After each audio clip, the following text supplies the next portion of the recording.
Hello, my friends. I hope you're having an excellent day. A Nigerian Army colonel, Mohammed, accused of being involved in a plot to overthrow the Tinubu administration, has said his actions were driven by patriotism and concern over what he described as Nigeria's worsening condition rather than personal ambition. Mahaji said economic hardship, poor governance, and declining welfare among Nigerians and military personnel shaped his concerns about the country's direction, according to Premium Times. What has happened has a very long history, and it is driven by patriotism and I love the job and country. As we are all sitting here, we have our biases and our thoughts and concerns on what was going on in our nation, from a state of gradual decline up to now, and we are almost at the point of collapse, stated the colonel. He explained, quote, "Every time I look at how I'm struggling to raise 5 children with my meager salary, I get worried. I attended Army Day School, but today how many of us can afford to take our children to these schools? And for one reason or the other, which is connected to bad governance."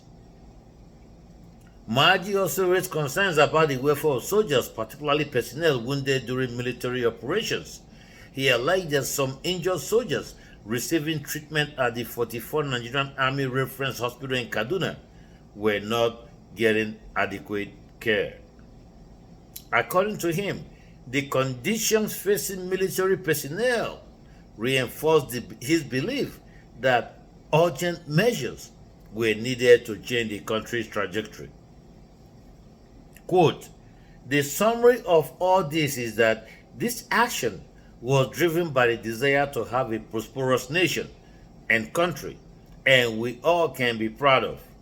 It got to a point where I was worried that if nothing is done, we may not have a country to call our own in the near future," stated the colonel.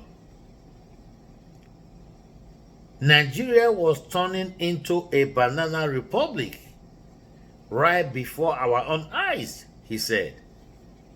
"We know that during the era of the military regime, the country was functioning better, and I believe that as it is now, we are on a dangerous trajectory.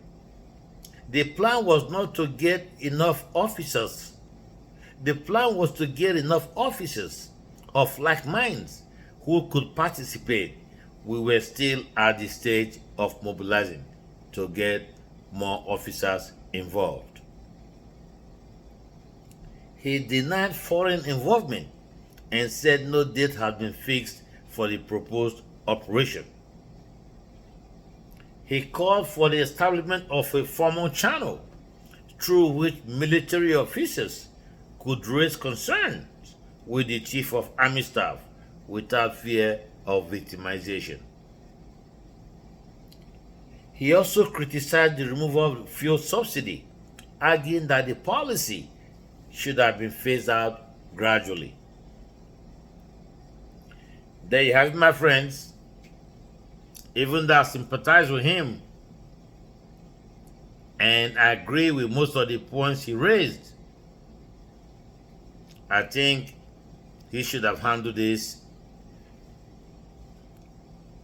lawfully rather than trying to overthrow a legitimate government. That is the issue I have with the entire case. That said, we must not ignore the very good points he raised.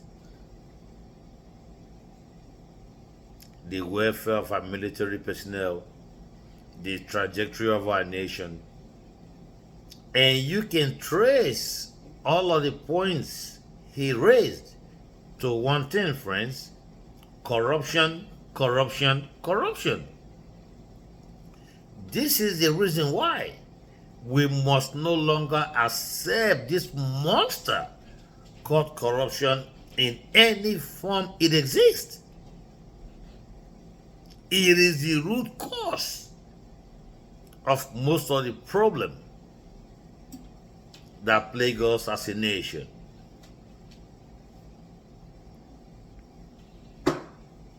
So let's no longer put up with it. All right? Continue to work hard and hold these public officials to account so that together we can transform society and build a nation that works for all our people. All right, friends? Continue to stay disciplined. May God bless you, and may Almighty God continue to bless all our people.